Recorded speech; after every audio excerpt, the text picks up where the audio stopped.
Good morning, শুভ সকাল। কেমন আছেন আপনারা সবাই? আশা করি সবাই ভালো আছেন। আমার মিষ্টি আলাপ পরিচয় পরিবারে আপনাদের সকলকে আরও একবার স্বাগত জানাই। আজ হচ্ছে সানডে, আর এখন ওই 10:30 পৌনে 11টার মতো বেজে গেছে। তো গুড মর্নিং জানাতে জানাতে অনেকটাই দেরি হয়ে গেল। আর আমার বাড়ির এই জায়গাটা আমার খুব ভালো লাগে। এই পেছনেই আছে একটা পুকুর ছোট, আর এত গাছপালা, বেশ ভালো লাগে। যাই হোক, সকালবেলা কেন দেরি হলো তো সেটা তো অবশ্যই আপনাদের সঙ্গে শেয়ার করব। গতকাল আমি বলেছিলাম যে সিঙ্গাড়া করে খাওয়াবো, তো চলে এলাম ঘরে। তো যেটা বলছিলাম, গতকাল আমি সোনাকে বলেছিলাম যে ফুলকপির সিঙ্গাড়াটা খেতে বেশ ভালো লাগে, আর এখন তো নতুন নতুন ফুলকপি উঠছে, তো একদিন বানাবো। এবার বানাবো বলেছি, আর তো বলেছিলাম কালকেই চেষ্টা করব, কিন্তু আর পারিনি। দাঁড়িয়ে দাঁড়িয়ে সকাল থেকে রান্নাবান্না অনেক কিছু করতে করতে আমার প্রচণ্ড পরিমাণে পিঠে যন্ত্রণা হচ্ছিল, তো ব্যাক পেন হচ্ছিলো বলে আমি আর করে দিতে পারিনি। তো সেটা নিয়ে আমাকে ছেলে আর বাবা মিলে, দুজনে মিলে অনেক বলছিল মানে এই আর কি করেই যাই হোক। তো ভাবলাম না, আজকে সকাল সকাল এটা আগে ওদের করে দিই, তারপরে অন্য কাজকর্ম করব। তো সেটার প্রিপারেশান সকাল থেকে একটু একটু এটা ওটা জোগাড় সমস্ত করতে করতে, তো জানেন অনেকটাই সময় লাগে। মুখে বলা যতটা সহজ, কিন্তু এইগুলো সমস্ত কিছু জোগাড় করে নিয়ে তারপর সেটাকে তৈরি করা অনেকটাই সময় লাগে। তো সেইটাই করছিলাম। আর এখন যাব স্নানে, স্নান করে এসে পুজো দেবো, তারপরে এখনও দুপুরে রান্না বাকি আছে। আর আজ যেহেতু সানডে, তো আজকে একটু চিকেন হবে। আর আজকে রবিবার করে সোনার কম্পিউটার ক্লাস থাকে, কিন্তু আর কিছুদিন বাদেই পরীক্ষা। তো ওই জন্য এখন আর এই কটা দিন, মানে এই যে সপ্তাহগুলো রবিবারগুলো আর যাবে না। পরীক্ষা হয়ে গেলে তারপরে হয়তো যাওয়া আবার শুরু করবে। তো কিভাবে কি তৈরি করলাম সিঙ্গারা, চলুন আমি স্নান করে আসি, তার মধ্যে আপনারা এগুলো দেখে নিন কেমন। প্রথমে 1 বাটি মতো ময়দা নিয়ে নিলাম। তো ময়দাটা একটু আমি চালনি দিয়ে ছেঁকে নিচ্ছি, কারণ যদি কোনো লাম্পস থাকে তো সেটা ভেঙে যাবে। আর একটু বেশি পরিমাণেই সাদা তেল দিয়ে নিলাম। এখানে চাইলে অনেকে ঘি কিংবা ডালডা দিয়েও ময়াম দেয়, তো আমি সাদা তেল দিয়ে ময়ামটা দিলাম। একটু নুন দিয়ে দিলাম পরিমাণ মতো। তো খুব ভালো করে আটাটা এখন ময়াম দিয়ে নেব। এই যে দেখুন, ধরলে পরে এরকম ডেলা মতো হয়ে যাচ্ছে, তো এইরকমভাবেই ময়ামটা দিতে হবে। এরপর খুব অল্প অল্প জল দিয়ে আমি ময়দাটা মেখে নিচ্ছি, কারণ এই ময়দাটা একটু শক্ত মতনই মাখতে হবে। একেবারে যেমন বাউন্স টাইপের হয় ওরকম করলে হবে না, যে গর্ত করলে সেটা যেন সেখানেই বসে থাকে এরকম মতন। তো এবার ময়দাটা সেট হওয়ার জন্য এখন এটা রেখে দিলাম প্রায় আধ ঘন্টা মতো। তার মধ্যে এখন এই যে সিঙ্গাড়ার ভেতরে যে পুরটা দেয় সেটা তৈরি করে নেব। তো আগেই বলেছি ফুলকপির সিঙ্গাড়া বানাবো, তাই বেশ কিছুটা পরিমাণ ফুলকপি এখন ছোট ছোট করে কেটে নিচ্ছি।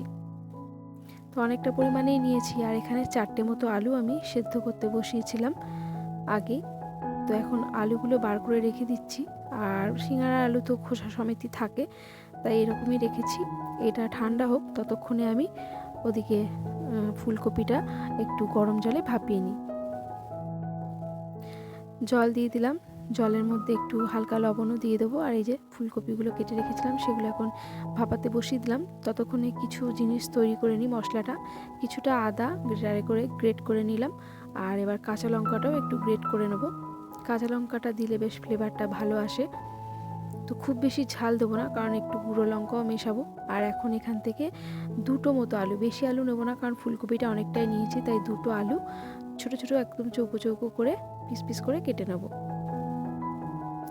তো আলুটা আমার কাটা হয়ে গেছে, আর ওদিকে ফুলকপিটাও আমার ভাপানো হয়ে গেছে জলে।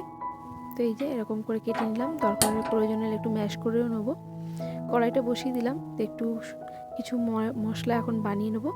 এখানে 3টে মতো শুকনো লঙ্কা নিয়েছিলাম, কিন্তু একটা নিলাম না, ঝালটা বেশি হয়ে যাবে, তাই 2টো শুকনো লঙ্কা নিলাম। 1 চামচ ধনে, 2 চামচ মতো জিরে একটু ড্রাই রোস্ট করে নিলাম। খুব সুন্দর একটা ফ্লেভার বেরোচ্ছে। তো এইবার একটু গ্যাসটা অফ করে দিলাম, আর এটা একটু ঠান্ডা হলে মশলাটা মিক্সারে গুঁড়ো করে নেবো। তবে একেবারে মিহি গুঁড়ো করবো না, একটু দানা দানা থাকবে সেরকমই করে নেবো।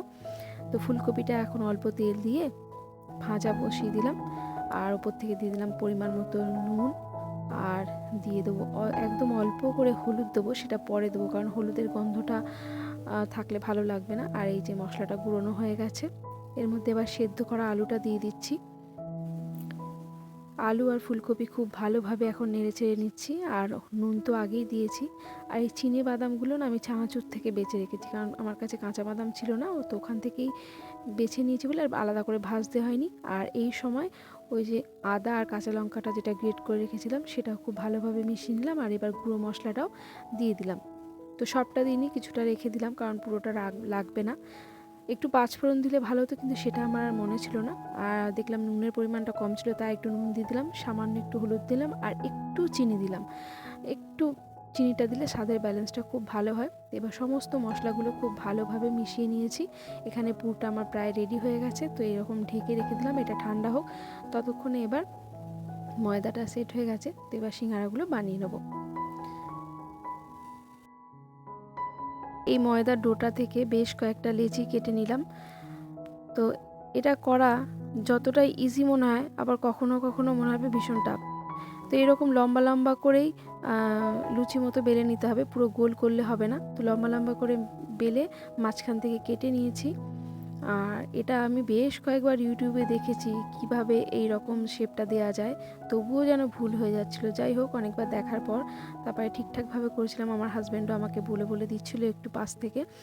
তো এই সমস্ত জিনিস না একটু কেউ যদি হাতে হাত দেয় না, তো খুব ভালো হয় একা করার চাইতে। কিন্তু ওই যে সমস্তটাই একা তৈরি করতে বেশ কিছুটা সময় লেগে যায়। যাই হোক, সিঙ্গারা 3টে কোণা হচ্ছে আসল।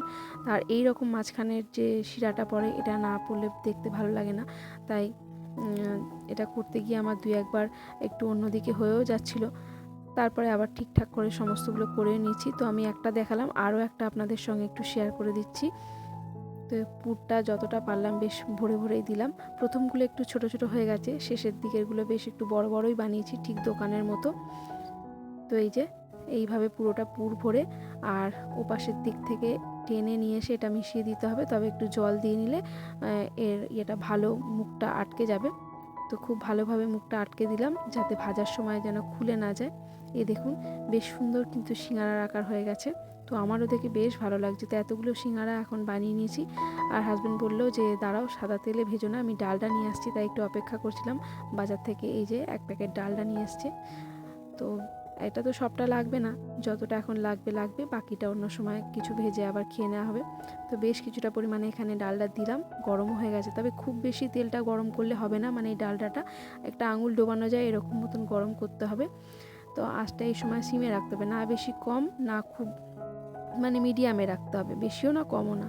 তো এই অবস্থায় সিঙ্গারাগুলো দিয়ে দিলাম। তো খুব বেশি নাড়াচাড়া নয়, 1 পিঠ হয়ে যাবে, তারপরে আবার ওটা উল্টে দেবো। তবে এটা করতে বেশ কিছুটা সময় লাগবে, অন্তত 10-15 মিনিট তো লাগবেই।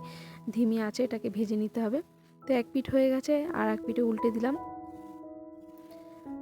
তো বহুদিন আগেও আমি আরেকবার বানিয়েছিলাম, আর এটা এখন বানাচ্ছি অনেক দিন বাদে। আর ভালোও লাগে যখন কিছু অনেক কষ্ট করে তৈরি করার পর সেটা সাকসেস হয়, তো তখন বেশ আনন্দও হয়।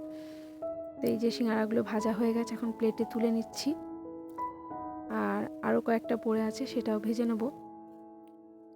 তো এটা দেখে সোনা তো আমার ভীষণ খুশি, কারণ বলেছিলাম আগের দিন করে দিতে পারিনি, তাই আজকে সকাল সকালেই সমস্ত জোগাড় করে নিয়ে সিঙ্গারাটা বানিয়ে ফেললাম। আর এখন বাকিগুলো একে একে ভেজে নেব। তবে যে কটা ভাজা হয়েছে এই কটা ওদের দিয়ে একটু টমেটো কেচাপ সঙ্গে দিলাম। তো সকালবেলার সময় টিফিনটা তো এটা দিয়েই সারবো, তাই একটু সঙ্গে মুড়িও নিয়ে নেব। আর এই যে বাকিগুলো এখন ভেজে নিচ্ছি। এই যে সমস্ত সিঙ্গারাগুলো ভাজা হয়ে গেছে, আর এখানে নিয়ে নিচ্ছি মুড়ি, চানাচুর, সিঙ্গারা। তো এই দিয়ে হচ্ছে আমাদের সকালবেলার ব্রেকফাস্ট। দুজনেই বেশ খুশি। তাহলে চলুন এখন খেয়ে দেখুক এরা, তারপরে আপনাদের রিভিউ দিচ্ছি। হাজব্যান্ডও খেয়ে বললো দারুণ হয়েছে, সোনাও বললো মা খুব সুন্দর হয়েছে। তো এবার আমার খেয়ে দেখার পালা। দুজনা তো বেজায় খুশি, খাচ্ছে আর বলছে দারুণ হয়েছে, দারুণ হয়েছে। চলুন আমি এবার খেয়ে আপনাদের রিভিউটা দিই।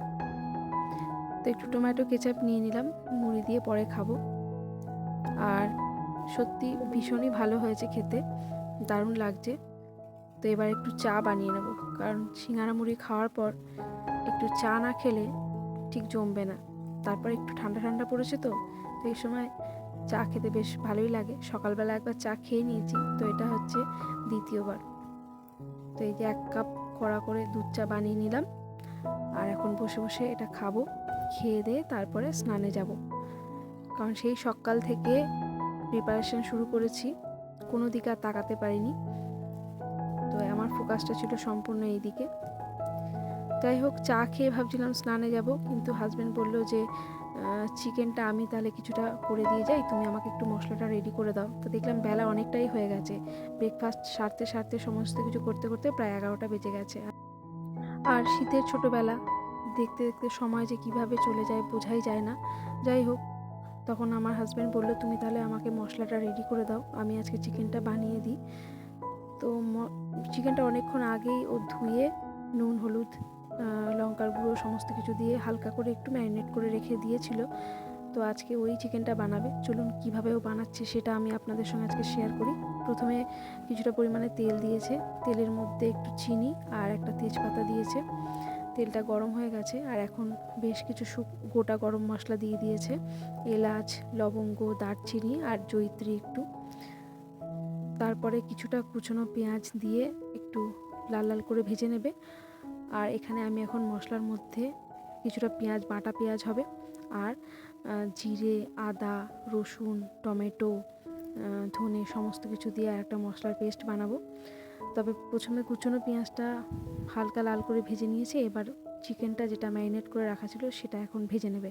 কারণ আমরা যখনই চিকেন বানাই, চিকেনটা আমরা একটু হালকা করে ভেজে নিই। আর চিকেনটা ভেজে নিলে কি হয়, চিকেনের যে আষ্টে গন্ধটা হয় সেটা থাকে না, এতে খেতেও আরও বেশি টেস্টি হয়। যাই হোক, ও এখানে চিকেনটা ভাজা বসিয়ে দিয়েছে আর এখানে আমার মশলাটাও বানানো হয়ে গেছে। আসলে আজকে সকাল থেকে আমার শরীরটা খুব একটা ভালো লাগছিল না, তারপরে অনেকটা সময় সিঙ্গাড়ার প্রিপারেশন করতে চলে গেছে, তারপরে এখন আর রান্না করতে একেবারে ইচ্ছা করছিল না।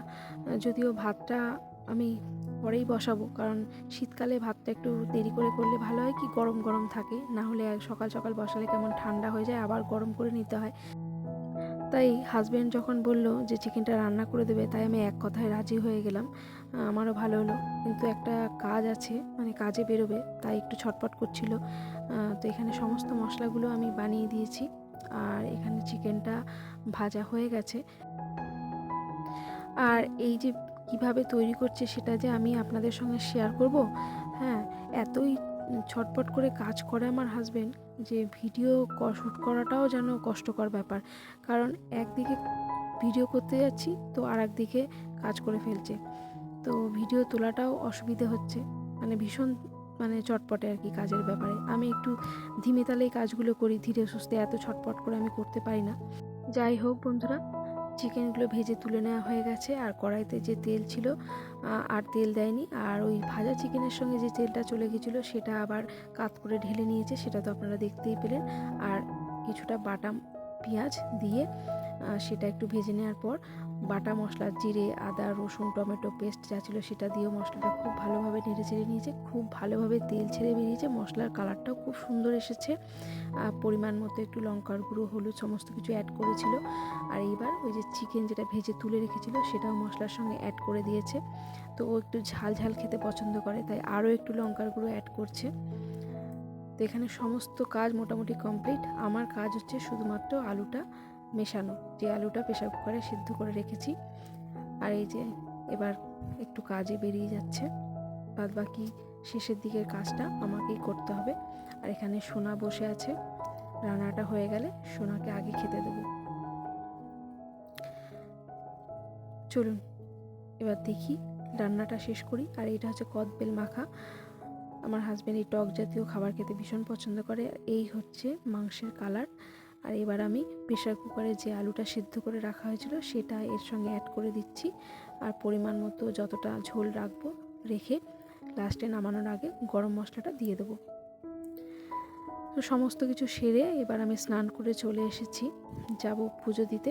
তবে তার আগে একটু সিঁদুর পরে নিলাম আর একটু ময়শ্চারাইজার লাগিয়ে নিলাম। ঠাকুর ঘরটা সকালে আর মুছতে পারিনি, ঝাড় দিয়ে চলে গেছিলাম। তো এখন ঠাকুর ঘরটা মুছে নিচ্ছি, বেলা অনেকটাই হয়ে গেছে।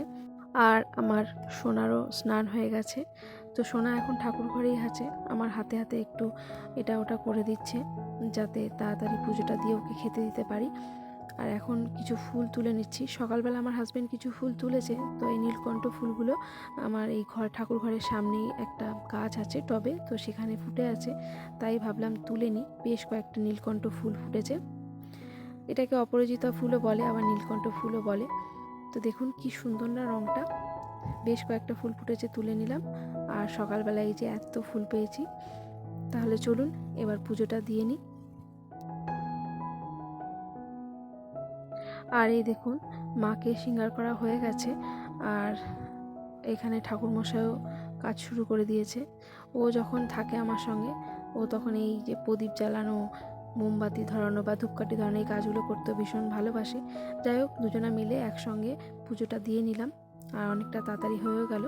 তো আজকে তো আর বিশেষ কিছু রান্না করিনি চিকেন ছাড়া। তো হাজব্যান্ড বললো তাহলে একটু উচ্ছেও ভেজে নিও। তো এই উচ্ছেটা ছিল ঘরে, তাই একটু উচ্ছে ভেজে নিলাম। আর এই হলো চিকেনের ফাইনাল লুক। এটা দেখতে যেমন সুন্দর হয়েছে, খেতেও তেমনি সুন্দর হয়েছে। তাহলে চলুন আগে প্রথমে সোনাকে খেতে দিয়ে দিই। সোনা আমার অনেকক্ষণ ধরে অপেক্ষা করছে। এই পর্যন্ত আজকের ব্লগটি আপনাদের কেমন লাগলো অবশ্যই একটা কমেন্ট করে জানাবেন। ভালো লাগলে একটা লাইক করবেন, আর এই ধরনের ব্লগগুলি প্রতিনিয়ত দেখতে চাইলে আমার চ্যানেলটি সাবস্ক্রাইবও করতে পারেন। তাহলে চলুন বন্ধুরা, আজ এই পর্যন্তই রইল। সকলে ভালো থাকবেন, সুস্থ থাকবেন, সাবধানে থাকবেন। আপনাদের সঙ্গে আমার গল্প আরও হতে থাকবে।